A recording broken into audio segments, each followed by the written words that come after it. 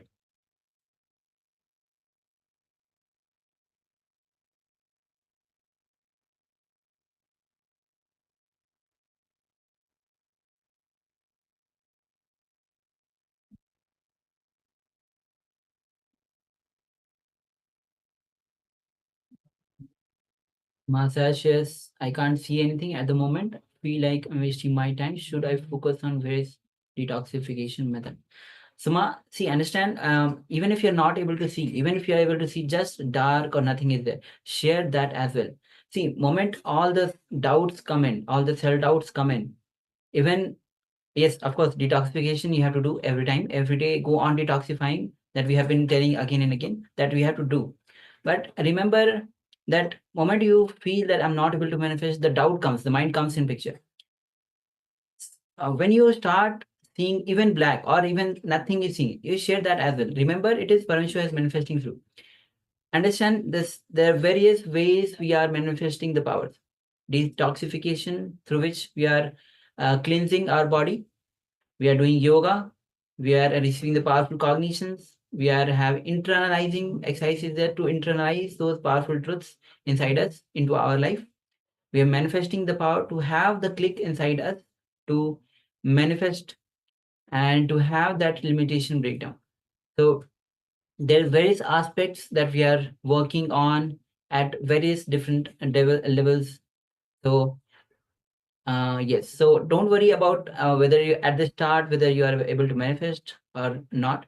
Just even if you are seeing just black, share that as well. Remember, it is Paramashiva who is manifesting through you. It is Swamiji who is manifesting through you. Also, it's important to understand, it's important to give it time. So give it time and don't get frustrated. See, when you get frustrated, straight away, the possibility of power manifestation is zero. The thing that we just mentioned, the yoga, the detoxification, the powerful cognitions, the meditation. So, with regards to the detoxification, have you been putting the turmeric powder on the forehead, Ma? Have you started taking haritaki, Sarah?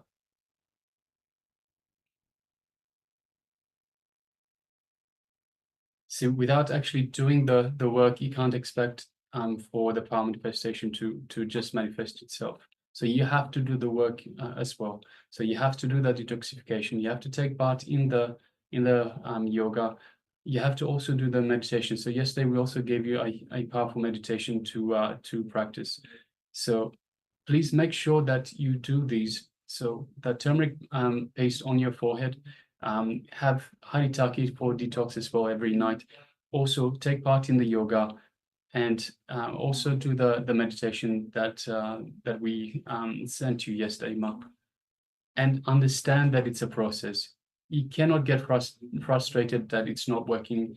So as I said yesterday, in terms of the calcification of the third eye, over the course of our lifetime, it gets calcified more and more and more because of the food that we ingest, because of the water that we drink with fluoride and so forth. There's fluoride in a lot of our foods.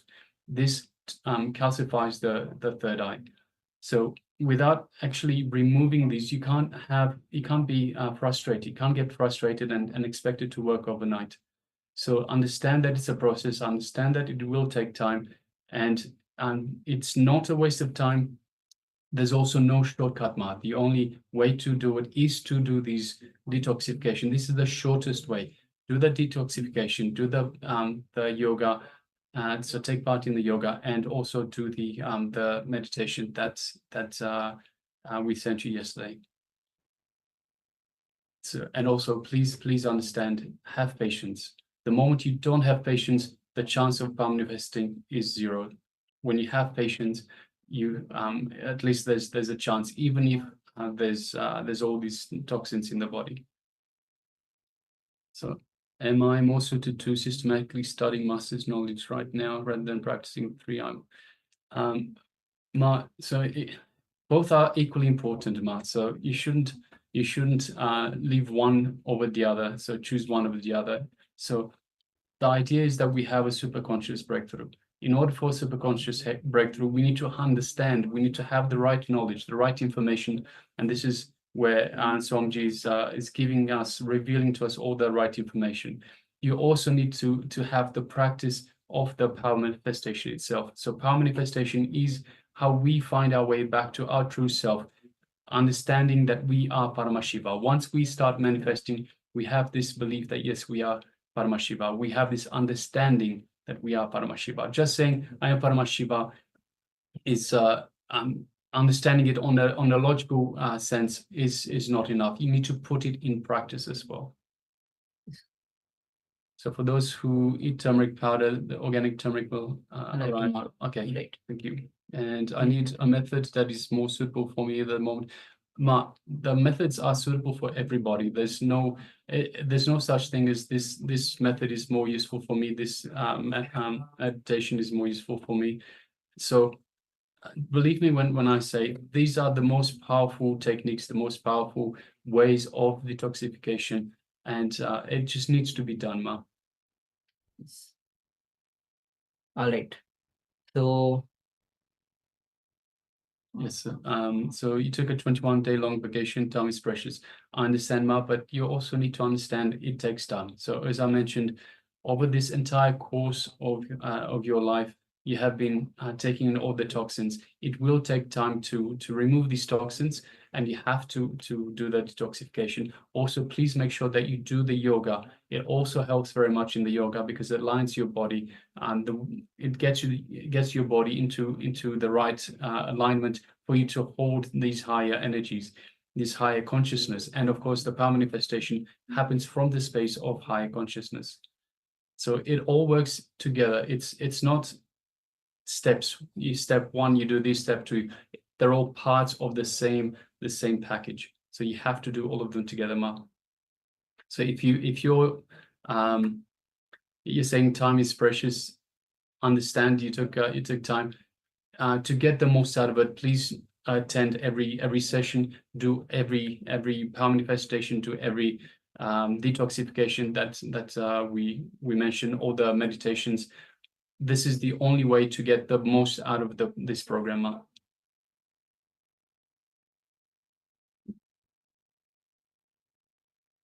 All right. So let's just first of all welcome. We have Mahajadashakya. Welcome, Ma.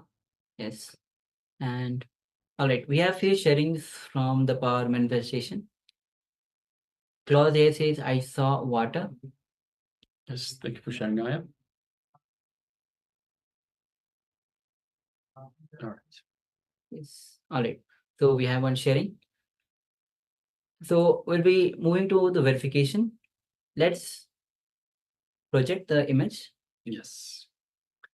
So as you can see, we definitely have water. We have a couple of ducks on the water. We have perhaps a sunset. We can see some clouds in the background, some trees in the background as well, and some water plants just here and there, and two beautiful ducks. Yes. So Klaus, congratulations, well done. There is a lot of water. You're spot on. And also Ma Anupama has joined us. Yes, welcome, Ma. Nityananda, welcome. All right. So with this, let's move to the second round of this power manifestation. So again, take a moment and cover your eyes with the blindfold. Make sure that light doesn't fall on your two eyes as we are manifesting the power of third eye. Third eye is a seat of willpower. When it is awakened, you can manifest anything you want. Now it says that when your individual will aligns with the Paramashiva's will, you manifest anything that you want.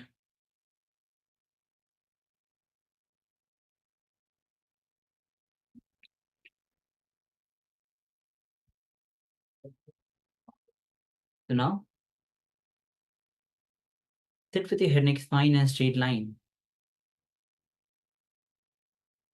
Visualize Swamiji in your inner space and allow his energy to flow through you, filling every cell in your body, filled with joy, filled with bliss.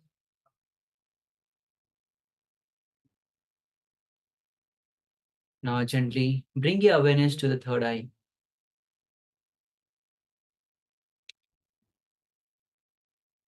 Remove all your self-doubts. Unclutch from all the identities that you carry. Unclutch from any incompletions that you have. Unclutch from any worries that you have. Unclutch from any fear that you have.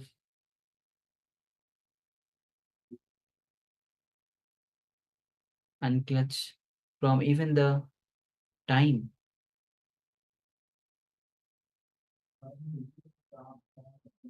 Unclutch from even your gender. Go on unclutching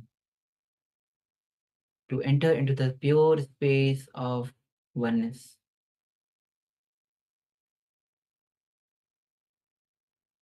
With this, let's start chanting Mahavakya, the cosmic passcode that Swamiji has given to all of us to connect with him. Om Nityananda Paramashivoham. Om Nityananda Paramashivoham. Om Nityananda Paramashivoham. As you vibrate with this Mahavakya, with the deep feeling connection with Bhagavan, let's enter into this manifestation. The image is now projected. Let's begin. Paramashivoham Om Nityananda Paramashivoham Om Nityananda Paramashivoham Om Nityananda Paramashivoham Om Nityananda Paramashivoham Om Nityananda Paramashivoham Om Nityananda Paramashivoham Om Nityananda Paramashivoham Om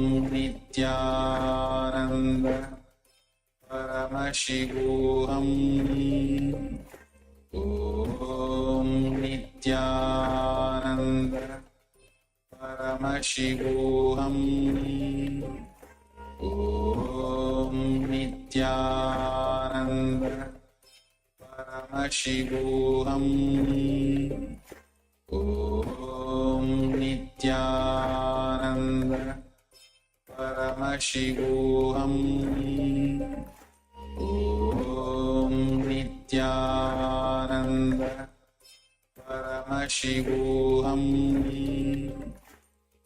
Om Nityananda Paramashivoham Om Nityananda Paramashivoham Om Nityananda Paramashivoham Om Nityananda Paramashivoham Om Nityananda Paramashivoham Om Nityananda Paramashivoham Om Nityananda Paramashivoham Om